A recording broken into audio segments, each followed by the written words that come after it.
Hello and welcome to the channel. APC shifting on the former governor of Edo State, Oshiomhole, has urged Nigerians to remain calm, saying that the party, the All Progressives Congress APC, did not promise miracle in trying to set Nigeria back on track. He said the problems of Nigeria is not a quick fix, but they will get it done if given time. Subscribe, like, share, and comment. Thank you. Subsidy removal. APC did not promise miracle. Oshiomhole. The senator representing Edo North Senatorial District, Oshiomhole, said the ruling All Progressives Congress APC did not promise Nigerians miracle. Oshiomhole stated this in an interview with Channels Television Sunday Politics. He said, "You don't need to give me an example. I know what we APC promised more than you who was reporting it.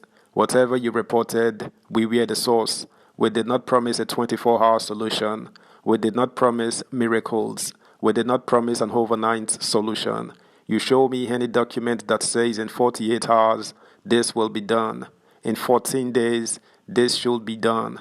In 21 days, this should be done." The senator representing Edo North argued, "I think you are the one who has the illusion that once a promise is made, automatically, once you get into office, either spiritually or by miracles, solutions will emerge," he said.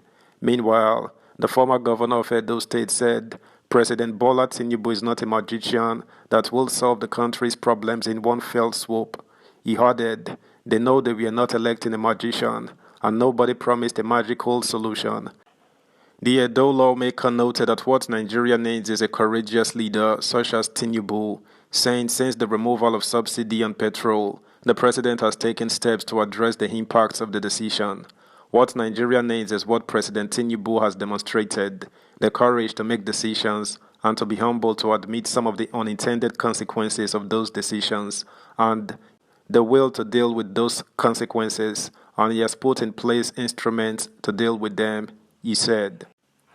Oshiomhole also condemned the 30,000 naira minimum wage in the country, describing it as a criminal wage. What we call minimum wage is a criminal wage. If you exchange 30,000 naira at 800 naira or 700 naira to the dollar, what does that translate to?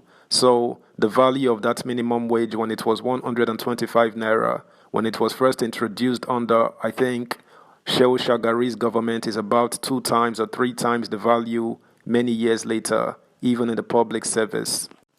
Meanwhile, the Pan-Yoruba Social-Political Organization, Afenifere, has listed 5 steps President Bola Tinubu should take to prevent the country from collapsing socially and economically. In a statement on Sunday, signed by its spokesman, Jare Ajayi, Afenifere said the current economic situation in the country needs far-reaching and deep-rooted steps for it to be ameliorated. The organization said Tinubu can save the country from socio-economic collapse by first seeking debt relief from the nation's major creditors and then reducing the size of government at all levels. Afenifere also called on the president to block areas of leakages of public resources and embark on policies or programs that are capable of engaging millions of unemployed youths.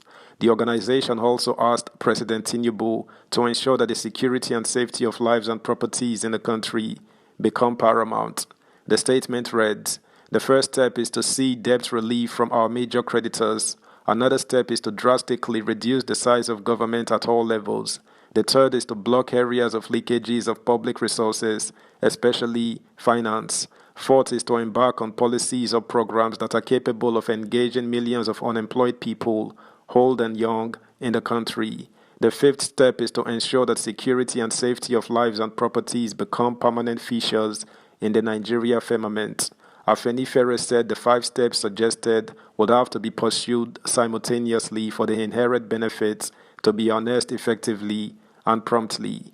It added, "At the moment, Nigeria's debt profile is so huge that it is spending about 97% of its revenue to service the debt, according to many official sources, including the Debt Management Office, DMO, Federal Budget Office, Ministry of Finance, and the World Bank. It can be recalled that when the World Bank disclosed that Nigeria spent 96.3% of its revenue to service its debt in 2022, the then Minister of Finance, Zainab Ahmed, objected, said it was only 80.6%.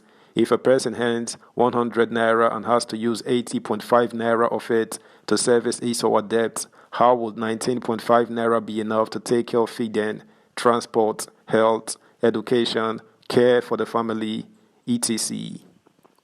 Subscribe, like, share, comment, and please turn the notification bell on. Thank you. Afenifere warned that very soon there may be no more funds for the provision of social services and infrastructure, urging the president to embark on diplomatic shuttles to get debt forgiveness from the nation's creditors. Afenifere added that there is an urgent need to drastically cut down on the emolument of public officials, especially political office holders, and wage a serious war against corrupt officers. The group said it is only by doing the three things listed above that the foreign countries would listen to the Tinubu government for debt forgiveness.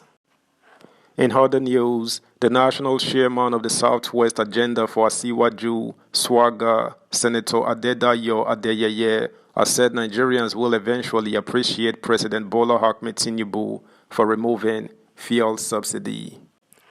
President Tinubu announced in his inauguration speech on May 29 that the subsidy on petrol is gone. Since the president's announcement of the subsidy removal, there have been two increments in the price of petrol, which has caused hardship for citizens. In a statement on Sunday, Adeyeye admitted that Nigerians are suffering from the removal of fuel subsidy, but asked them to be patient with President Tinubu in his attempt to fix the country's economy. Adeyeye asserted that if President Bola Tinubu had not removed fuel subsidy, it could have led to a complete crash of the Nigerian economy and some major implications. The former Senate spokesperson asserted that the country would not gain anything if painful decisions are not taken by the Tinubu government. He said, "The removal of oil subsidies and the new exchange rate regime of President Bola Tinubu for now have led to inflationary pressure. This is causing some hardship on the part of the masses. As the saying goes, there is no gain without pain. Like the president has said, that while trying to give birth, one must go through the pains of labor. However, when the child is born, the safe birth will keep the mother happy." That's the news, guys. Thanks for listening. Until next time, bye.